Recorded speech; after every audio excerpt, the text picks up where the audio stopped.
Okay, here we go. It is another wonderful day after work, and I have chosen to not do the gym this time.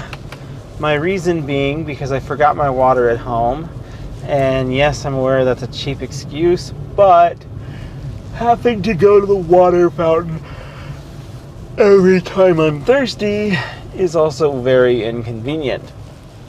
So, yeah, I've made that decision, and I don't like the decision because it feels very much so like a cop-out. But, so what? Life is hard. I am not trying to be some major bodybuilder of a man. I'm just hoping that I can be a more fit individual than the average Joe. I'm also hoping that I can stay relatively in the shape that I am in now. Obviously, age will have its effect on me eventually, but if I can stay reasonably sized, I would be pretty happy with that. It's amazing to me to see how many people my same age have grown out quite a significant amount, and I'm not trying to poke fun or judge people's lifestyles by any means. It's just merely an observation, and if anything, it helps me to become more thankful for the shape that I'm in.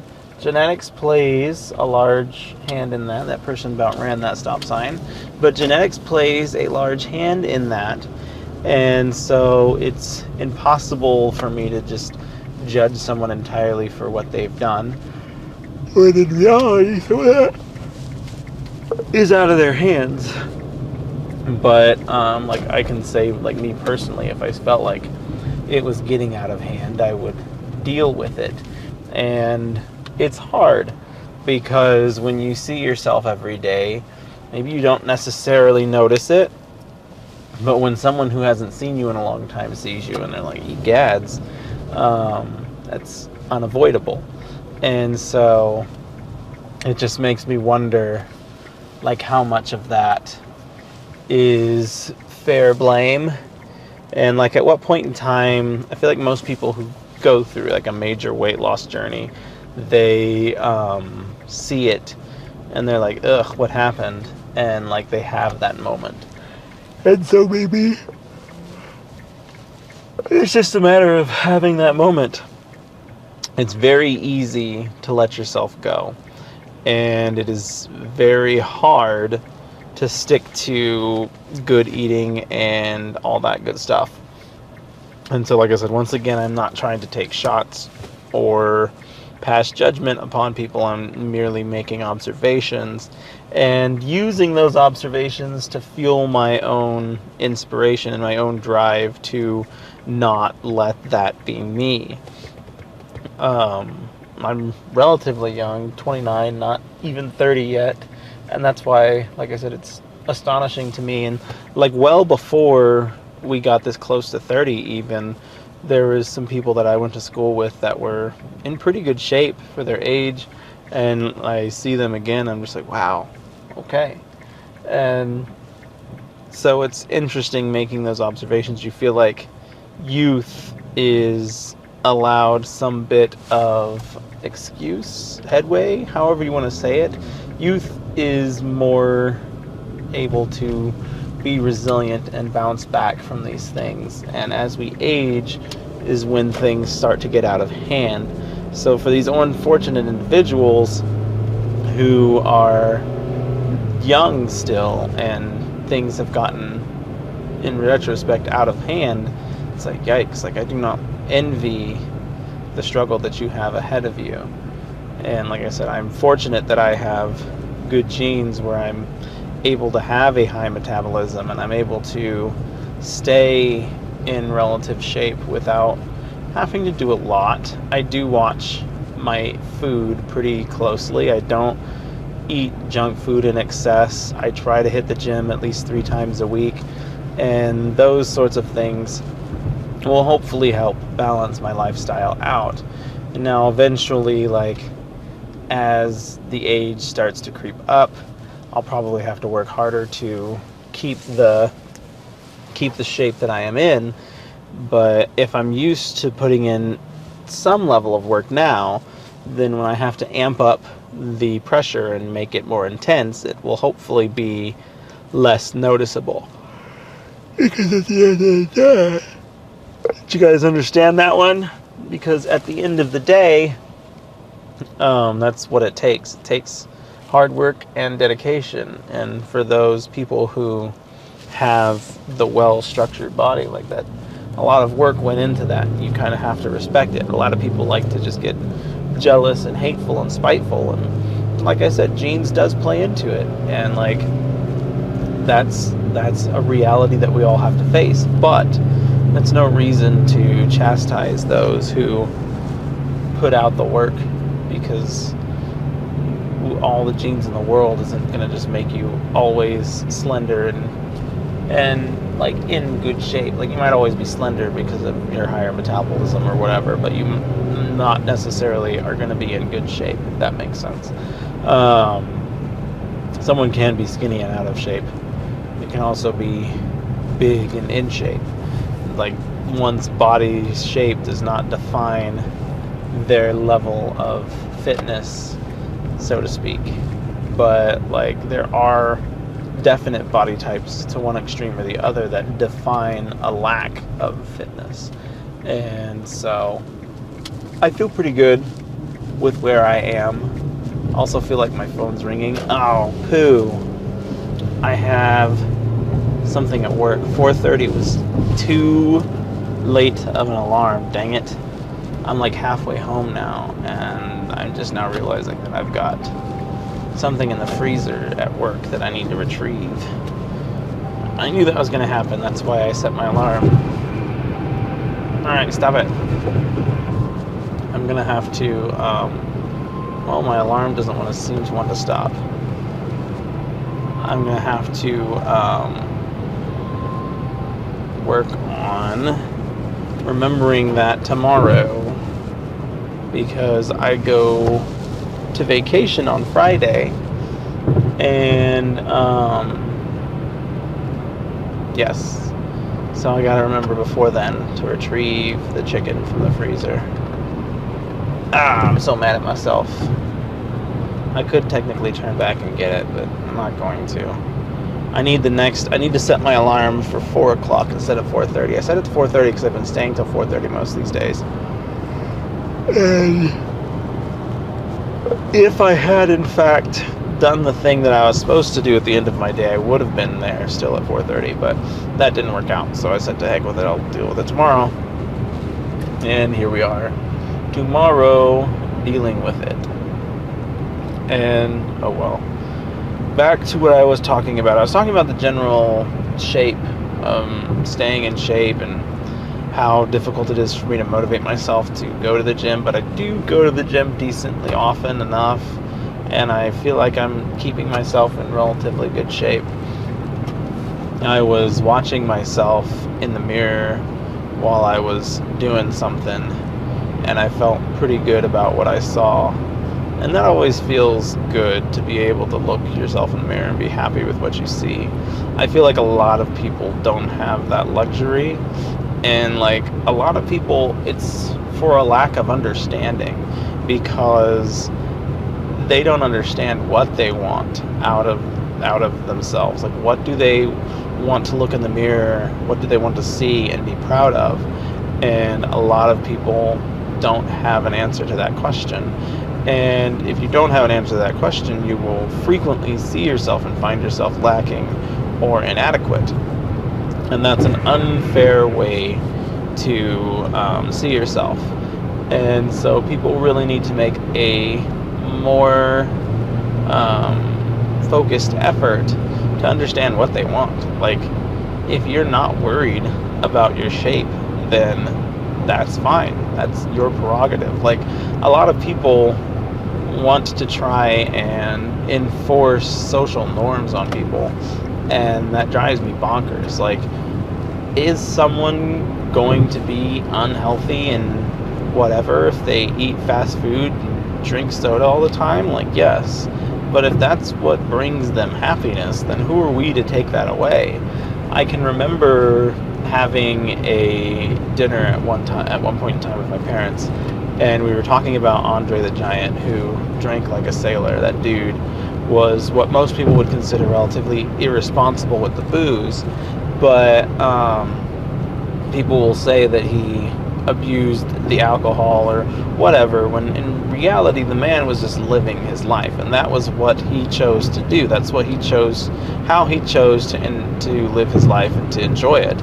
And so for us to say that he lived it irresponsibly or abused all of these things is unfair, because the man enjoyed his life. We can judge how he lived his life based upon how society wants us to judge how he lived his life, but if that's what he wanted out of it, then who are we to say that it's right, wrong, or otherwise? And that's the biggest thing that I feel like we as a society need to learn and to understand. I feel like we overestimate our opinions, and like everyone's life is individual to them, and what they want out of it is individual to them. So to say that these people are going to get are just wasting their life or doing whatever it is you pass judgment upon them for doing, it's like if it's not hurting anyone else, if it's not causing harm to anyone else, then who are we to judge how they live their lives?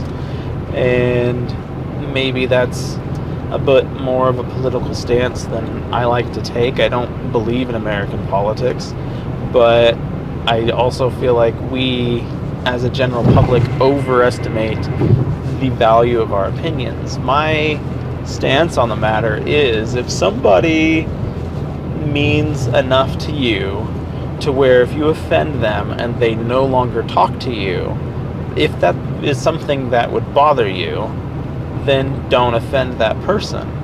But if the person's opinion is just of some passing by schmuck, then who cares?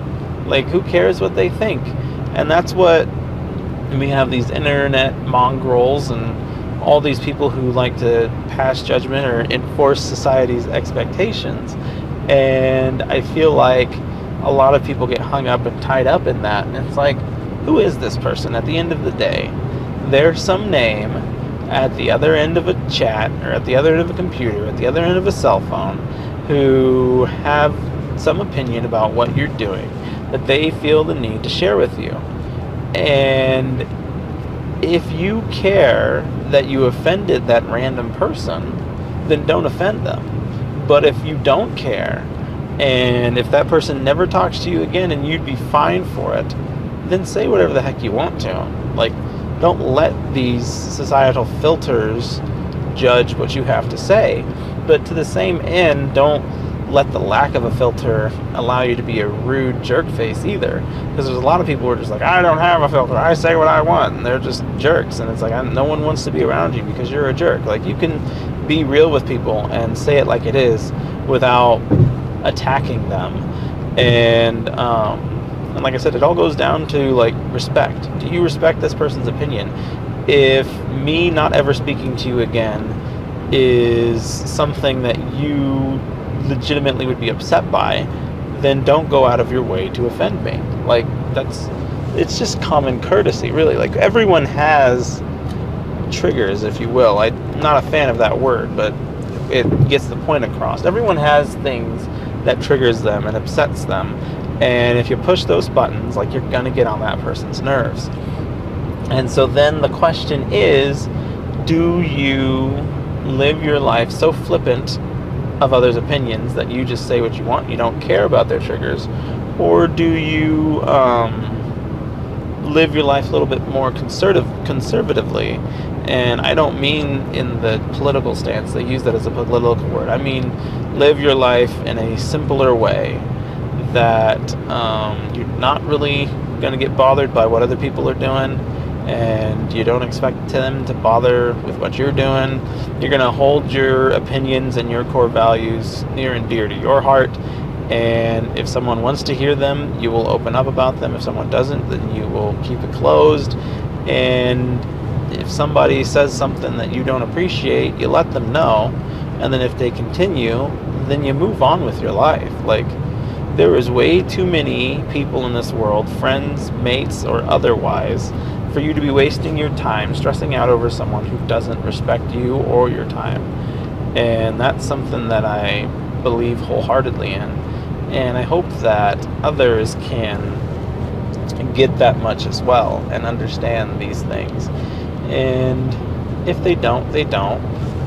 You just move on. Like, there's no sense in getting all hung up over these things. But like, we live in a world now where everyone's walking around afraid to share their opinions because they're afraid to offend people that they've never even met before. It's like, who cares if these people don't like you or if they're offended by the things that you say? If you're not going around spouting hate speech, you're just stating your opinion that happens to go against the mainstream opinions, then like, who are they to you? They obviously don't mean very much, or they mean very little, and that's their prerogative. And it's an interesting thing to think on and to contemplate and to understand, because it's so deep and rich in other things that it's very easy to lose sight of it and to be unaware of what's going on and to just go with the flow. It's easier to just not say anything. And to some degree, maybe that's easier, but I tend to feel like that's not the better way to go, because it's just, it doesn't work for me like that. But it's a fascinating thing. Started out talking about weight loss and going to the gym and or not going to the gym. I also generally have just a lot of crap going on at work right now, and me taking off Friday is almost more an inconvenience at this point than it is a convenience, but that's okay. I deserve the time off, and I'm going to use it because I earned it, and because, boy howdy, like, from a working standpoint, have I earned it. So we'll see what the world has to offer us, and we will move on in a good way, and we will continue to press forward. And as that happens, we will notice the benefits that this world has to offer us. And that's all I can say about that. Like, let us reap the rewards of having some sort of self-awareness. And I can't say that enough. There's a lot of power that goes into just knowing one's self, knowing what makes you tick or what makes you not tick, and what's going on and what's not going on. So hopefully things work out. And if they don't work out, then try something else and just keep trying things until they do work out, because it's not worth hating your life over. Like, life is a beautiful thing, and it's not something that we should take lightly, and it's not something that we should exist to hate. So today has been a deeper day than I intended it to be. These after work talks tend to be pretty bland because I don't know what to talk about, but today's was pretty good, I feel like, and I hope you got some good value out of it as well. Enjoy the rest of your day. Thanks for stopping by.